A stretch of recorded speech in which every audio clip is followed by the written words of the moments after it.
નમસ્કાર દર્શક મિત્રો, @ગુજરાતમાં આપનું સ્વાગત છે। આપણા ગુજરાતીઓમાં એવી કહેવત છે કે રામ રાખે તને કોણ ચાખે, એટલે કે સૌનું યોગક્ષેમ વહન કરતા હજારો હાથવાળા ઈશ્વરની જ્યાં સુધી આપણા પર મહેરબાની છે ત્યાં સુધી માણસ ગમે તેવી ઘાતમાંથી ઉગરી જાય છે। આ વાત ખરી સાબિત થઈ છે। અમદાવાદના એર દુર્ઘટનામાં જે માત્ર ને માત્ર એક વ્યક્તિ જીવિત બચી ગયો છે તેનાથી તો સૌ કોઈ ચોંકી ગયા છે, કારણ કે એર ઇન્ડિયાનું અમદાવાદથી લંડન જતું વિમાન મિનિટોમાં જ તૂટી પડ્યું હતું, જેમાં એકમાત્ર મુસાફરનો ચમત્કારિક રીતે બચાવ થયો હતો। પરંતુ હવે આ મુસાફરે જે સમગ્ર ઘટના જણાવી છે કે આ દુર્ઘટના સમયે શું શું થયું અને આખરે તેનો જીવ કેવી રીતે બચી ગયો તે ખરેખર રૂવાટા ઊભા કરી દે તેવું છે।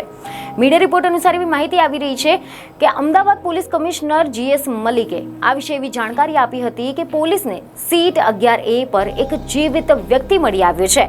આ તે વ્યક્તિની હોસ્પિટલમાં સારવાર ચાલી રહી છે। એવા લેવા સામે આવ્યા છે કે આ મુસાફર છે 40 વર્ષીય બ્રિટિશ નાગરિક વિશ્વાસ કુમાર રમેશ, જેને ખોફનાક કહાની વર્ણવતા કહ્યું છે કે ટેક ઓફ કર્યાના 30 જ સેકન્ડ પછી એક જોરદાર અવાજ આવ્યો અને પછી વિમાન ક્રેશ થઈ ગયું હતું।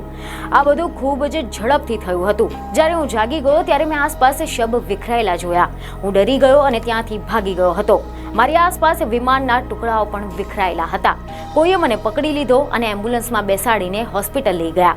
તમને જણાવી દઈએ કે વિશ્વાસકુમાર રમેશ જે સીટ પર બેઠા હતા તેની ડાબી બાજુએ પહેલી બારીવાળી સીટ હતી। તમને જણાવી દઈએ કે કેટલાક અહેવાલ એવા સામે આવ્યા છે કે આ જે બોઈંગ વિમાનની ડિઝાઇન છે તે લગભગ એક સરખી જેવી હોય છે, પરંતુ વિમાનની કંપનીઓ તેની બેઠક વ્યવસ્થા પોતાના હિસાબે કરી શકે છે। અને આ એર ઇન્ડિયાની AI-171 ફ્લાઇટમાં વિશ્વાસકુમાર જે સીટ પર બેઠા હતા તે વિન્ડો સીટ હતી, જે ડાબી બાજુએ પહેલી બારી સીટ હતી। અહીંયાથી ઇકોનોમી ક્લાસ શરૂ થાય છે, એટલે કે વિશ્વાસકુમાર જે સીટ પર બેઠા હતા તેમના સામેના ભાગમાં ઇકોનોમી ક્લાસની પહેલી હરોળ હતી અને આ વિન્ડો સીટ સીધી જ બહારની બાજુ ખુલતી હોય છે। મુખ્ય કેબિનની નજીક હોવાના કારણે બચાવ કામગીરી પણ સરળતાથી થઈ શકે છે।